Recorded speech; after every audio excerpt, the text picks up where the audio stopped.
AITA for refusing to give my brother a character letter to help his court trail after what he did to a friend's daughter. To start, my name's Lily, and I'm 28 years old, 6 months pregnant, and feeling like my entire world has been turned upside down by my family. I have an older brother, Tom, 31, who's always been my closest family member. Growing up, he was my rock. We were a tight-knit family, and Tom, though he has autism, was this sweet and protective older brother who always had my back. Until now, that is, what I'm about to say makes my skin crawl, and I can hardly believe I'm talking about the same person. About a month ago, I found out that my brother had been having an inappropriate relationship with a 14-year-old girl named Sophia. She's the daughter of a close friend of mine, Rachel. This wasn't a one-time thing either.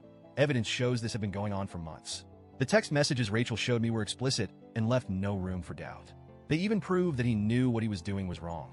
He said as much in the text, acknowledging he could end up in prison for it. When Rachel broke the news to me, I felt my whole world shatter. I could see the heartbreak in her eyes, and I knew that I would never be able to apologize enough for what my brother had done to her family. I stammered out an apology, feeling this unbearable shame, and we hugged, but it felt hollow. Afterward, Rachel told me she needed space, and I completely understood. I could hardly blame her for wanting to cut off contact. Then, I had to face Tom. I confronted him, and his excuses were nauseating. He claimed he didn't fully understand, that he didn't mean any harm. But that was all tainted by the fact that he knew. He knew what he was doing was wrong, yet he did it anyway. In that moment, I felt this overwhelming sense of betrayal. The brother I thought I knew was gone. I decided then and there that I couldn't support him or even have him in my life anymore. My parents, though, refused to see things the way I did. They stuck by Tom, insisting that his autism was to blame, that he didn't understand. It felt like they were trying to rewrite the story, as if there was some alternate reality where what he did was excusable. They had seen the same text messages, but they were clinging to any shred of innocence they could, as if holding on to their version of Tom was more important than facing the truth. My mom is terminally ill, and she's been the one pushing the hardest. She keeps saying that she doesn't want to die with her son in prison. She even called me, crying, saying it wasn't that bad, begging me to reconsider. That sentence, that what he did wasn't that bad, echoed in my head for days. I couldn't comprehend how she could say that, knowing he preyed on a child who's practically family to us. To make matters worse, Tom's lawyer approached us and suggested we each write character letters to the judge, a way to paint a full picture of who Tom is. My parents latched onto the idea, insisting it was the least we could do to help him. They wanted me to write about the Tom I used to know, the brother who used to carry me on his shoulders, who read to me at night, who was kind and protective. But how could I? I told them no. My husband was completely on my side, saying he couldn't imagine letting our daughter, who'll be born in a few months, grow up around someone capable of doing something so vile. We talked for hours trying to figure out the right thing to do. Every time I considered writing the letter, my stomach turned. The idea of pretending that he was still my hero felt like I'd be betraying not only Sophia, but my future daughter as well. My parents, though, didn't stop. They begged, they pleaded, and they reminded me of my mom's illness, saying that I'd regret this decision one day.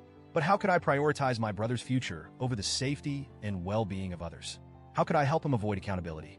After a few weeks of their relentless pressure, I finally made the call. I told my parents I wouldn't be a part of this.